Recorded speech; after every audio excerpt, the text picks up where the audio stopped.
السلام علیکم ورحمۃ اللہ وبرکاتہ۔ آج ایک بار پھر ہم اپنے سچے خوابوں کی تعبیر پروگرام میں حاضر ہیں۔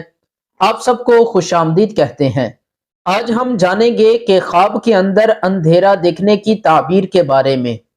خواب کے اندر اندھیرا دیکھنا، پھر روشنی دیکھنا، پھر اندھیرا دیکھنا، خواب کے اندر اندھیرے میں نماز پڑھنا یا اندھیرے میں کسی راستے سے بھٹک جانا۔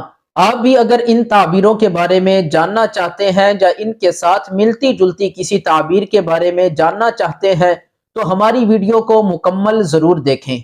حضرت ابن سیرین رحمت اللہ علیہ آپ فرماتے ہیں کہ اگر کوئی شخص خواب میں اندھیرا دیکھا اور ساتھ ہی روشنی میں وہ بدل گیا تو اس خواب کی تعبیر ہے کہ وہ شخص گناہوں سے توبہ کرے گا اور رائے راست پر آ جائے گا۔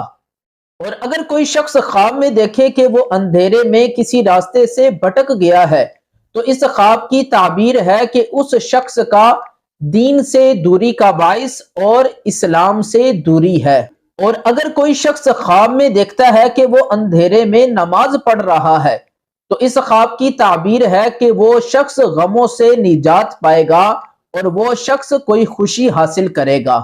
حضرت جابر مغربی رحمت اللہ علیہ آپ فرماتے ہیں کہ خواب میں اندھیرا دیکھنا یہ غم کی علامت ہے۔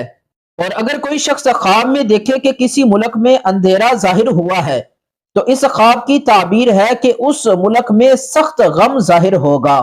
حضرت امام جعفر صادق رحمت اللہ علیہ آپ فرماتے ہیں کہ خواب میں اندھیرا دیکھنا یہ 5 وجہوں پر ہے۔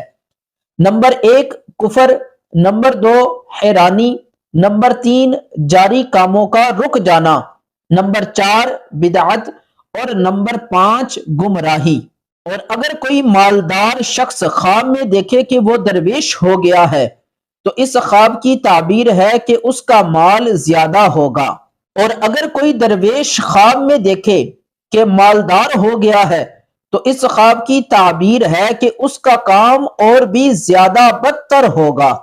حضرت ابراہیم کرمانی رحمت اللہ علیہ آپ فرماتے ہیں کہ اگر کوئی شخص خواب میں دیکھے کہ وہ پہلے اندھیرے میں تھا، پھر روشنی میں چلا گیا ہے، پھر واپس اندھیرے میں آ گیا ہے تو اس خواب کی تعبیر ہے کہ وہ شخص منافق ہوگا۔ اللہ تعالی ہم سب کو منافقت جیسی بیماری سے محفوظ فرمائے اور ہم سب کی قبروں کو روشن فرمائے۔ اگر آپ بھی اپنے خوابوں کی تعبیر کے بارے میں جاننا چاہتے ہیں تو ہمیں کمنٹس میں بتائیں۔ انشاءاللہ نیکسٹ ویڈیو کے ساتھ پھر ملاقات ہوگی، تب تک کے لیے اللہ حافظ۔